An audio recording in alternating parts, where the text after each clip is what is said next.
Hello বন্ধুরা, আজকে আমি এসেছি বর্ধমান কাঞ্চননগরের কঙ্কালেশ্বর কালীবাড়ি মায়ের মন্দিরে। তো তোমাদেরকে আমি পুরো মন্দিরটা ঘুরে দেখাবো, আর আশা করি তোমাদের ভিডিওটি ভালো লাগবে। তোমরা ভিডিওটি প্রথম থেকে শেষ অবধি দেখতে থাকো। তো বন্ধুরা দেখো, এইটা হচ্ছে নবনীর বৃদ্ধাশ্রম, আর এটা হচ্ছে কঙ্কালেশ্বরী কালীবাড়ি মায়ের মন্দির। বৃদ্ধাশ্রম, কালীবাড়ি মায়ের মন্দির, আর মাঝখানে হচ্ছে রাস্তা। তো ওই গেটটা থেকে আসতে হয়। তো আমি তোমাদের প্রথম থেকে ওই গেটটা থেকে এসে পুরো বাকিটা আরও ভালোভাবে দেখাচ্ছি। এই রাস্তা দিয়ে সোজা আসলেই তোমরা এইরকম একটি গেট দেখতে পাবে। তোমাদেরকে বলেছিলাম গেট থেকে দেখাবো, তো দেখো প্রথমে গেটটা দেখালাম, আর এই হচ্ছে রাস্তা। তো সোজা যাব, সোজা গেলে হচ্ছে মাঠ, আর ঠিক তার ডান হাতেই হচ্ছে মায়ের মন্দির। তো চলো ভেতরে যাওয়া যাক। বন্ধুরা, এখন যেহেতু শীতকাল, তো সেই জন্য রোদের তাপটা বেশ ভালো লাগছে, কিন্তু গ্রীষ্মকালে আসলে জাস্ট পা কেটে যেত গরমেতে। আর মায়ের মন্দিরে আসলে একটু তো কষ্ট করাই যায়, তাই না? তো বন্ধু দেখতে পাচ্ছ, এটা হচ্ছে নবনীর বৃদ্ধাশ্রম, আর এই হচ্ছে মায়ের মন্দির, আর আর এই হচ্ছে মায়ের মন্দিরের ভেতরে প্রবেশ পথ বা ঢোকার গেট। তো তো চলো আস্তে আস্তে এই গেটটা দিয়ে আমরা ভেতরে প্রবেশ করব। মন্দির চত্বরের চারপাশটা দেখো, খুব সুন্দরভাবে ঘিরে দেওয়া হয়েছে এবং পরপর পরপর টবের মধ্যে পাতাবাহার গাছ দিয়ে সুন্দরভাবে সাজানো হয়েছে। এবং যে হাঁটা পথ দেখো, হাঁটা পথ কিন্তু খুব সুন্দর দিয়ে বাঁধানো হয়েছে। আর সামনে দেখতে পাচ্ছ, সামনে হচ্ছে মায়ের মন্দির, আর বাঁদিকে হচ্ছে বসার যে জায়গা। ভেতরে কিন্তু ভক্তরা আছে মায়ের মন্দিরে, তো ভেতরে যাব অবশ্যই। মাকেও তোমাদেরকে দর্শন করাবো। তো মায়ের মন্দিরের সামনে আসছে একটা জিনিস লক্ষ্য করলাম, সেটি হচ্ছে দেখো হোমকুণ্ড। এটা হচ্ছে হোমকুণ্ড, আর এখানে কিন্তু অনেকে ধূপও দেয়, ঠিক আছে। আর আর এই হোমকুণ্ডে কিন্তু মায়ের মন্দিরে সমস্ত এবং যাবতীয় হোমও হয়। এবং তোমাদেরকে আমি বলে রাখি, এই মন্দিরে কিন্তু একটি পঞ্চমুণ্ডীর আসনও আছে, সেটা কিন্তু তোমাদেরকে দেখাবো। তো চলো, তো একটু গিয়ে দেখি ভেতরে কেমন ভিড়। তো দেখতেই পাচ্ছ কীরকমভাবে পরপর পরপর সবাই লাইন দিয়ে আছে। তো আমি একটু অন্য জায়গা দিয়ে ঢুকলাম। তো দেখো ভেতরে কিন্তু প্রচণ্ড ভিড়। আর ঠিক মায়ের কঙ্কালেশ্বরী মায়ের পাশেই হচ্ছে ভোলে বাবা, অর্থাৎ মায়ের ভৈরবের মহাদেব কিন্তু এইখানেও কিন্তু বিরাজ করছে। হর হর মহাদেব। তো দেখো এইখানে অলরেডি লেখা আছে যে মায়ের সেবা বা পুজো দেওয়ার জন্য মুক্ত হস্তে দান করুন। তো ভক্তরা অলরেডি মাকে দর্শন করছে, তো করুক, কিন্তু তার আগে তোমাদের একটা জিনিস দেখিয়ে দিই বন্ধুরা। এটি হচ্ছে পঞ্চমুণ্ডীর আসন, ঠিক আছে। কাল চৈতন্য ভারতীর পঞ্চমুণ্ডীর আসন এটা। কাল চৈতন্য ভারতী ছিলেন একজন মাতৃভক্ত। উনি সাধনা বলে এই মাকে পেয়েছিলেন, এবং এই মায়ের রূপ ছিল কঙ্কালের মতো। ওই জন্য এই মন্দিরের নাম কঙ্কালেশ্বরী কালী মন্দির। তো তোমাদেরকে একটু দেখাই, সামনে হচ্ছে ভোগঘর। এই মায়ের মন্দিরে এসে মনটা এতটা ভালো লাগলো না, কি বলবো তোমাদেরকে, জাস্ট আমি বলে বোঝাতে পারছি না। অপরূপ সুন্দর এই মায়ের মন্দির, আর সামনে হচ্ছে ভোগঘর। তোমাদেরকে একবার ভোগঘরটাও দেখিয়ে দিই। বন্ধুরা, এই হচ্ছে মায়ের মন্দিরের ভোগঘর। এখানে কিন্তু প্রতিদিন ভোগ রান্না হয়। তো তোমরা ভক্তরা যারা মায়ের মন্দিরে ভোগ খেতে চাও, অবশ্যই ভোগ খেতে পারো।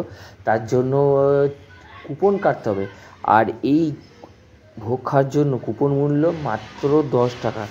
তোমরা 10 টাকা কুপন কেটেই কিন্তু ভোগ গ্রহণ করতে পারো। এবং তোমরা কুপন সংগ্রহ বর্ধমান করজন গেট থেকেও কিন্তু পেয়ে যাবে। এবং তোমরা চাইলে মন্দিরেও কিন্তু কুপন পেয়ে যাবে। তার জন্য একটু আগে থাকতে এসেই একটু যোগাযোগ করতে হবে। এবং ভোগঘরের পাশেই আবারও একটি ভোলেনাথকে দর্শন করে মনকে শান্ত করলাম। বন্ধুরা, সামনে খুব সুন্দর একটি পার্ক আছে। পার্কের গেটটা দেখছি খোলা আছে। তো চলো যাওয়া যাক সেই পার্কের ভেতরটা, এবং তোমাদেরকে দেখাচ্ছি কত সুন্দর এই পার্কটা। পার্কে তো যাবো, কিন্তু তার আগে তোমাদেরকে দেখিয়ে দিই যে দেখো, ভোগঘরের পাশে কিন্তু এখানে হাত ধোয়ার জলও আছে। তো তোমরা চাইলে ভোগ খাওয়ার পরে ওখান থেকে হাতও ধুতে পারবে। তো এবারে আমি আস্তে আস্তে তোমাদেরকে নিয়ে যাবো সেই পার্কটা। আর দেখ কতটা এরিয়া, দেখ অনেকটা এরিয়া জুড়ে আছে এই মায়ের মন্দিরটা। আর দেখো সুন্দরভাবে বাঁধানো আছে এই রাস্তাগুলো, মানে মন্দিরের চারপাশে যে রাস্তাটা আছে এটা হচ্ছে এরিয়া। আর দেখো এইটা হচ্ছে আটচালা, তো এই আটচালাতে সবাই বসে বিশ্রাম নেয়। তো চলো এই দিক দিয়ে এবার যাবো পার্কের ভেতরে। তো বন্ধুরা দেখো এটা হচ্ছে পার্কের গেট।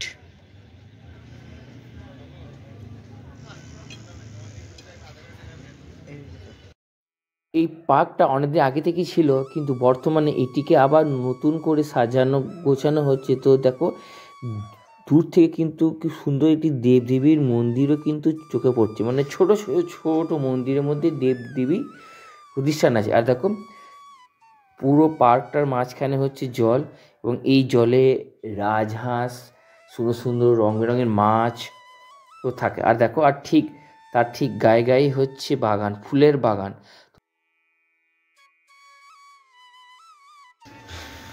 তো দেখো বাগানগুলো খুব সুন্দর, এই বাগানের ফুলগুলো কিন্তু সুন্দর। আর এইগুলো হচ্ছে চারা গাছ, আর এই ফুলগুলো যখন ফুটবে বড় বড় হবে ফুটবে, তখন সেটা দেখতে আরও বেশি ভালো লাগবে না। বন্ধুরা আমি তোমাদেরকে মায়ের মন্দিরের পাশে এই যে পুরো বাগানটা যতটা সম্ভব ঘুরে দেখানোর আমি দেখাবো। এবং তোমরা যারা ভিডিওটি দেখছো অবশ্যই একটা লাইক আর একটা কমেন্ট করে দিও, কারণ এত সুন্দর সুন্দর ভিডিও তোমাদের জন্য নিয়ে আসি। তোমরা যদি একটা লাইক আর কমেন্ট করো তাহলে আমি অনেকটা উৎসাহিত এবং মোটিভেট হব তোমাদের জন্য এত সুন্দর সুন্দর ভিডিও নিয়ে আসার জন্য। তো দেখো প্রথমে ওইখান থেকে তোমাদেরকে দেখালাম। তো এখন আমি আছি আর একটা পারে, তো এই পার থেকেও তোমাদেরকে আমি দেখাচ্ছি। তো এখন আবার চলে আসলাম আবার আসলাম অন্য একটি পারে, মানে তিনটে এরকম ঘাট আর কি, মানে পার মানে কি ঘাট। প্রথমে দেখালাম ওই ঘাট, তারপরে মাঝে একটা ঘাট, তারপর এই একটা ঘাট, চারটে ঘাট আছে। কিন্তু চারটে ঘাটের মধ্যে থেকে আমি তোমাদের তিনটে ঘাট থেকে দেখিয়ে দিলাম। আর দেখো এখানে কিন্তু খুব সুন্দর একটি কাগজ ফুল ফুটে আছে, যা দেখে আমার কিন্তু বেশ সুন্দর লাগলো। আর কাগজ ফুল আমার কিন্তু সত্যি ভালোও লাগে। তোমাদের কার কার কাগজ ফুল ভালো লাগে আমাকে একটু কমেন্ট বক্সে জানিও। তোমাদেরকে পার্কটা দেখালাম ঘুরে, কেমন লাগলো দেখে পার্কটা অবশ্যই আমাকে জানাও। তো চলো এরপরে মায়ের মন্দিরে যাওয়া যাক, এবার মাকে তোমাদেরকে একটু দর্শন করাই। গুরুর পদম পূজমূলাং গুরুর বাক্যমং কমলাং গুরুর পাহি মুখ্যমলাং গুরুর পাহি কেবলং জয় গুরু জয় তারা জয় গুরু জয়। বন্ধুরা ভেতরে দেখছি পর্দা দেওয়া আছে, তোমরা তো দেখতেই পেলে, ওই জন্য মাকে সম্পূর্ণ দেখাতে পারিনি, তার জন্য খুবই দুঃখিত। কিন্তু যতটা আমি দর্শন করেছি ততটাও তোমাদেরকে দর্শন করালাম।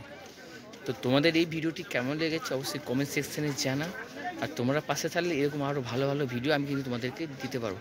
তো বন্ধু তোমরা ভালো থাকো, সুস্থ থাকো, টাটা।